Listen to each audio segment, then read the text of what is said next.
So sorry.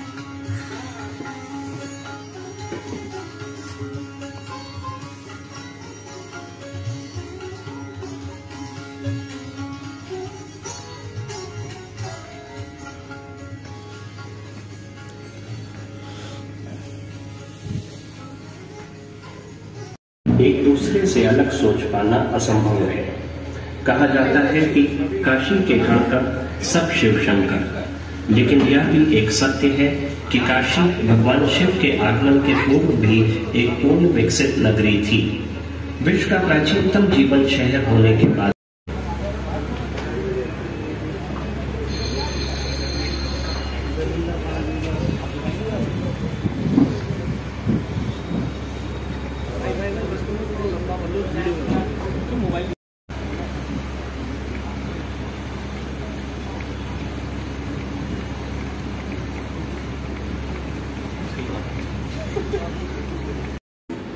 According to Skand Puran, taking a holy dip at Asighat gives the fruit of taking a dip in all the pilgrim sites in the world. Due to this reason, Asighat is also known as the Haridwar of Kashi.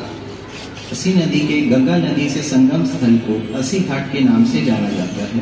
देवी भागवत पुराण के अनुसार माँ दुर्गा ने शुंभ निशुंभ असुरों का वध करने के बाद अपनी तलवार, जिसे संस्कृत में असी कहते हैं, इसी स्थान पर फेंक दी थी, जहां से एक जलधारा उत्पन्न हुई थी, जिसे असी नदी कहा गया।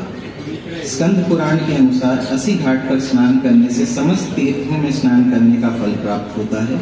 इसी कारणवश असी घाट को काशी का हरिद्वार क्षेत्र भी कहा जाता है।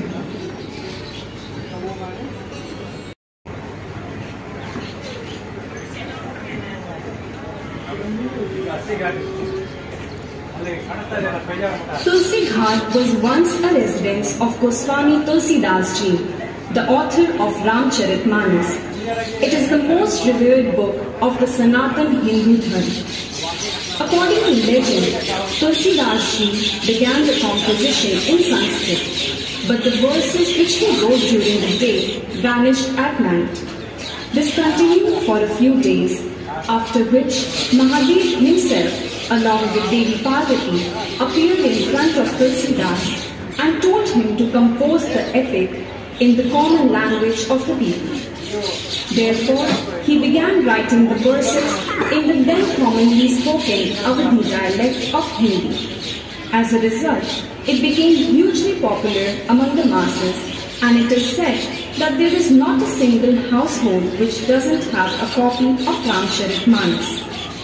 Tulsidas Ji placed an holy dip here on the 6th day of Bhadrapad.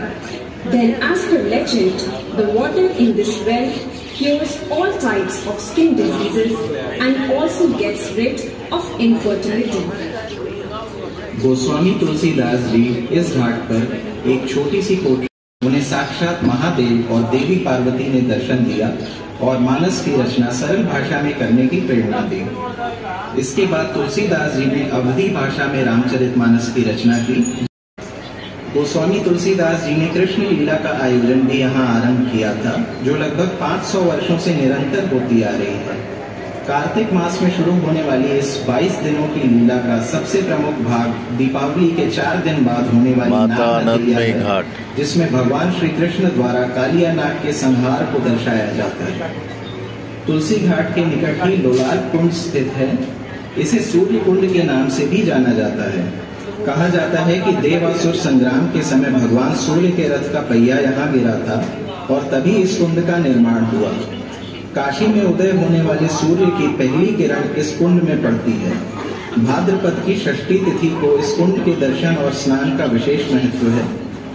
Lolark कुंड में स्नान से चर्म रोग से मुक्ति मिलती है। इसके साथ ही संतान कामना की पूर्ति का भी आशीर्वाद मिलता है।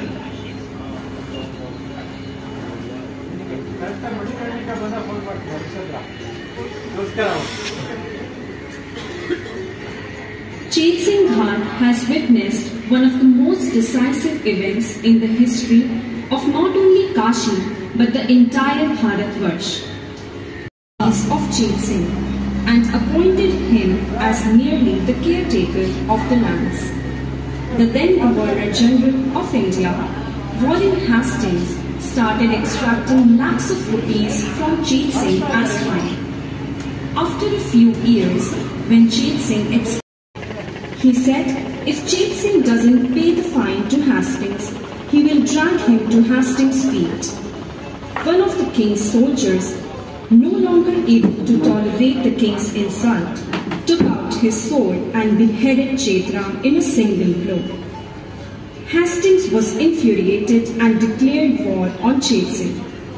The king's forces killed more than 200 British soldiers. The news of the battle spread like wildfire, and Hastings was terrified. He escaped from Kashi sitting in a palace. चेत सिंह घाट काशी ही नहीं बल्कि भारत के इतिहास की एक अत्यधिक महत्वपूर्ण घटना का साक्षी रहा है। चेत सिंह घाट एवं किले का निर्माण काशी के तत्कालीन राजा बलवंत सिंह ने कराया था।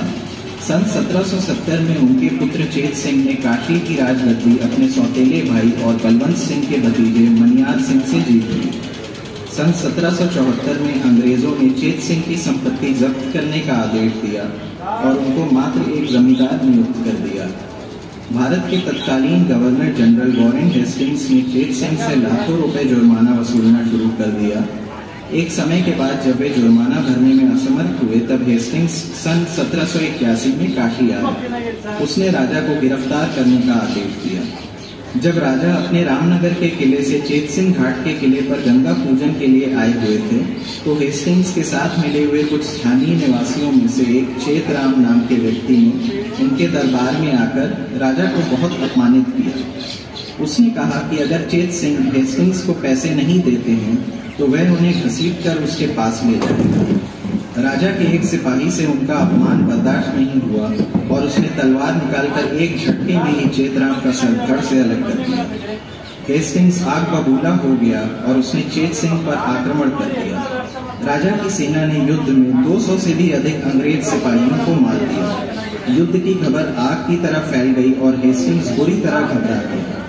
वह एक महिला के वेश में पालकी में बैठकर काशी से भाग गया। दुर्भाग्यवश अंग्रेजों के पुनः आक्रमण के बाद चेत सिंह की सेना परास्त हो गई और राजा को किला छोड़ना पड़ा। राजा के कई सैनिक मारे गए और अंग्रेजों ने किले पर कब्जा कर लिया, जिसे लगभग 100 is one of the most ancient ghats of Kashi. It is named after Raja Harishchandra, the king of Ayodhya, who belonged to the Raghu dynasty. To uphold truth and sacrifice, he gave away his entire kingdom to sage Vishwamitra and worked here as a slave with the ashes of the cremated bodies. Harishchandra घाट काशी के प्राचीनतम घाटों में से एक है।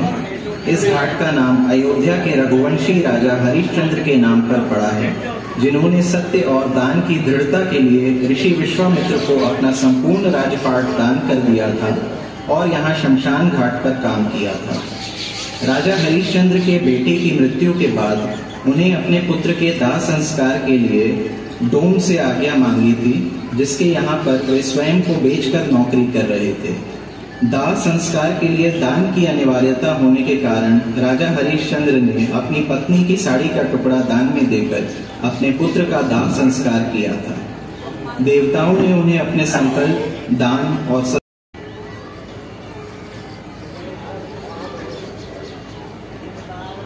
Kedar Ghat is named after the temple of Lord Gauri Kedareshwar present on this ghat.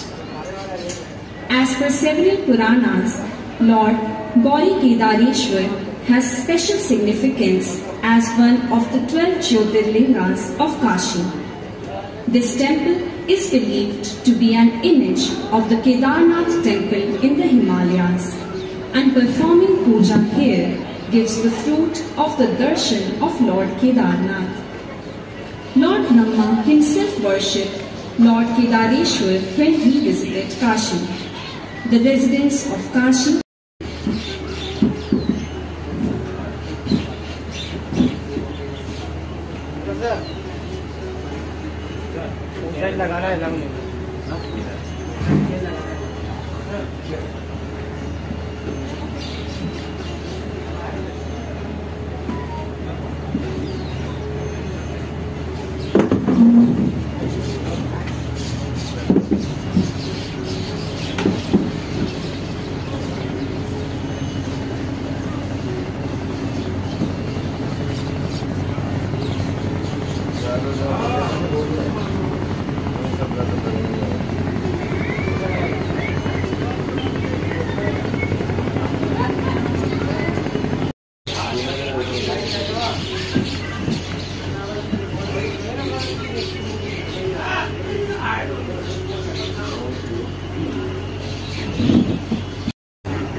Dashashwamedh Ghat is the oldest and most ancient ghat of Kashi.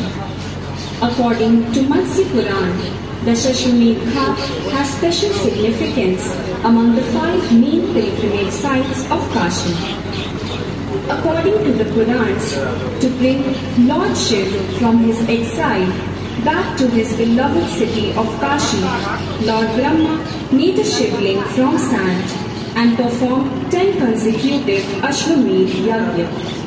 As a result, Lord Shiva was pleased and he appeared on this ghat, which came to be known as the Dashashwamedh Ghat.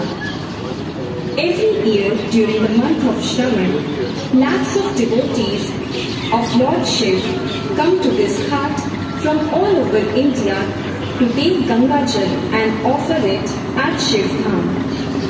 It is believed that the Kavariyas are protected during this extremely difficult barefooted journey by Mahadev himself. Dashashwamedh Ghat Kashi का प्राचीनतम घाट है। मत्स्य पुराण के अनुसार काशी के 5 प्रमुख तीर्थों में दशाश्वमेध घाट को प्रमुख मान्यता हासिल है। पुराणों के अनुसार भगवान ब्रह्मा ने भगवान शिव को निर्वासन से वापस बुलाने के लिए रेत से शिवलिंग बनाकर लगातार 10 बार अश्वमेध यज्ञ किया था। ब्रह्मा जी के यज्ञ से प्रसन्न होकर भगवान शिव इस घाट पर प्रकट हुए थे। इसी कारण से इस घाट का नाम दशाश्वमेध हुआ। कांवरिये सावन में इसी घाट से गंगा जल भरकर शिव धाम के लिए प्रस्थान करते हैं। माना जाता है कि इस घाट पर आने वाले सभी कांवरियों की रक्षा और उनकी यात्रा की निगरानी भगवान शिव स्वयं करते हैं।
Rajasthan. It was earlier known as Someshwar Ghat. In 1730, Maharaj Jai Singh established an observatory on this ghat. Jai Singh had also built the Jantar Mantar in Delhi and Jaipur. This observatory has 4 astronomical instruments which are still in good working condition. They shed light on the progress of our country in the field of astronomy. This observatory was rebuilt in the year 1850 and it was subsequently renovated. उपकरण हैं जो आज भी अच्छी हालत में हैं और काम करते हैं। ये उपकरण भारत में खगोल विज्ञान के ज्ञान की स्थिति पर प्रकाश डालते हैं। इस वेधशाला का पुनर्निर्माण सन 1850 में करवाया गया था और सन 1912 में जयपुर के राजपूत शासकों ने इसका जीर्णोद्धार करवाया था। मान मंदिर घाट में कई महत्वपूर्ण मंदिर हैं जिनमें स्थूलदंत विनायक, रामेश्वर और सोमेश्वर मंदिर शामिल हैं। इन मंदिरों का निर्माण राजस्थानी शैली में किया गया है। यहाँ का सोमेश्वर लिंगम गुजरात के सोमनाथ मंदिर की समकक्ष प्रतिकृति है। इसे भारत के 9 प्रसिद्ध ज्योतिर्लिंगों में से एक माना जाता है।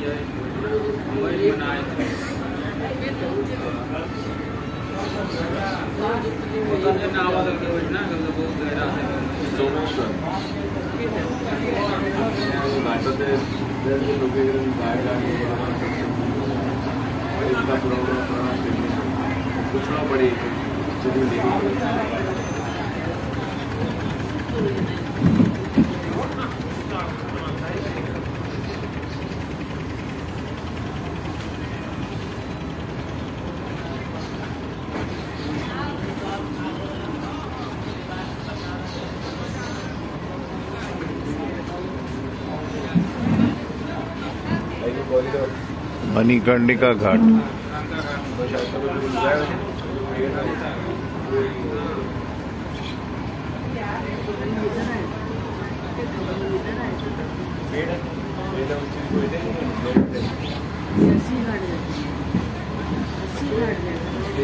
मणिकर्णिका घाट जहाँ ब्लू लस्सी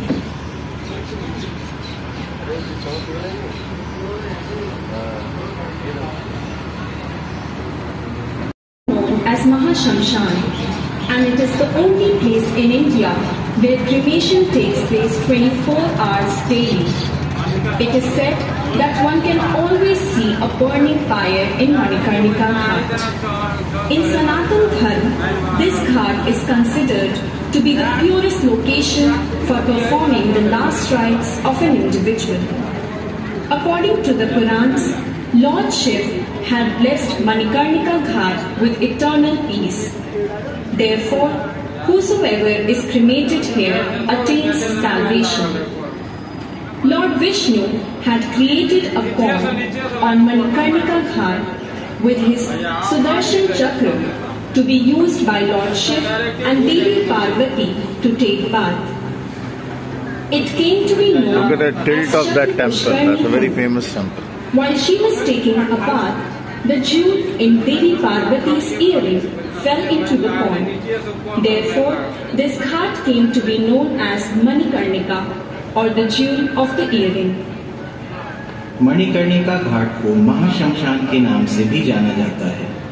इस घाट की विशेषता है कि यहाँ चिता की अग्नि कभी शांत नहीं होती है। यहाँ हर समय किसी न किसी का शवदाह हो रहा होता है।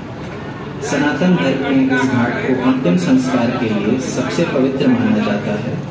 मणिकर्णिका घाट को भगवान शिव ने अनंत शांति का वरदान दिया था, इसलिए जिसका भी यहाँ अंतिम संस्कार किया जाता है उसे मोक्ष की प्राप्ति होती है। भगवान शिव और माता पार्वती के स्नान के लिए यहाँ भगवान विष्णु ने अपने सुदर्शन चक्र से एक कुंड का निर्माण किया था, जिसे चक्र पुष्करणी कुंड के नाम से जाना जाता है। स्नान के दौरान माता पार्वती का कर्ण फूल कुंड में गिर गया था, इसलिए इस घाट का नाम मणिकर्णिका घाट हुआ।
The stretch between Asi confluence and Panchganga is known as Shiv Kashi, and the stretch between Varuna confluence and Panchganga is known as Vishnu Kashi. The point where Shiv Kashi and Vishnu Kashi meet is the Bindu Madhav pilgrimage site, which is one of the 5 main pilgrimage sites of Kashi. According to Skand Puran, when Lord Vishnu came to reside At the Panchnath Deep, he saw sage Agni-Bindu one day, who was offering prayers to him. Pleased with his devotion, in 1985, by lighting 1001 lamps of the Hazara Deep. According to the Purans, on the day of Kartik Purnima, Lord Shiv destroyed the demon known as Tripurasur and freed the gods from his terror. After that, all the gods came to Kashi with Mahadev and celebrated his victory. एवं वरुणा संगम और पंचगंगा के बीच का क्षेत्र विष्णु काशी के नाम से जाना जाता है। इस प्रकार शिव काशी और विष्णु काशी के मिलन का स्थान बिंदु माधव तीर्थ है, जो काशी के 5 प्रमुख तीर्थों में से एक है। स्कंद पुराण के अनुसार भगवान विष्णु जब पंचनद तीर्थ पर निवास करने आए, तब एक दिन उन्होंने ऋषि अग्निबिंदु को उनकी स्तुति करते देखा। इससे प्रसन्न होकर उन्होंने ऋषि को वरदान दिया कि वे सदैव इस स्थान पर सन 1985 में पंचगंगा घाट पर स्थित हजारा दीपक के 1001 दीप प्रज्वलित करते हुए।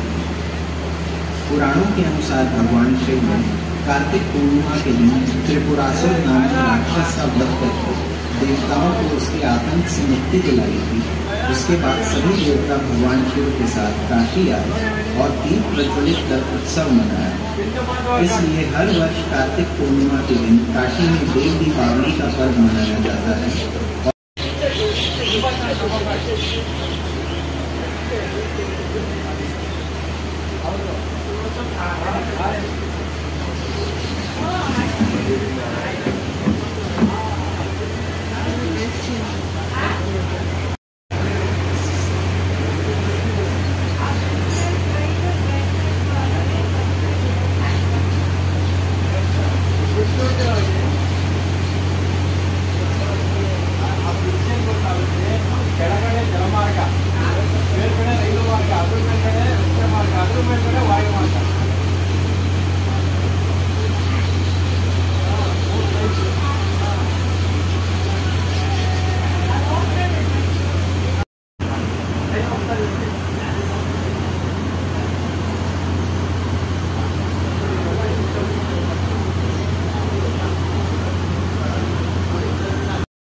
Rajghat is one of the oldest ghats of Kashi, and its existence can be traced back to the modern era. In ancient times, the rulers of Kashi used to live near this ghat, hence it came to be known as Rajghat. The place of Kashi's Keherwal rulers was present on this ghat. According to historical records, the urban area of Kashi was situated in the surrounding areas of Rajghat. Most of the religious, cultural and commercial centers of Kashi were present there. This ghat was once the humble abode of Sant Ravidas Ji. Now a temple dedicated to him is present there. The Malviya Bridge is situated beside Rajghat, which is more than 100 years old. This was constructed in the British era in the year 1887, when it was known as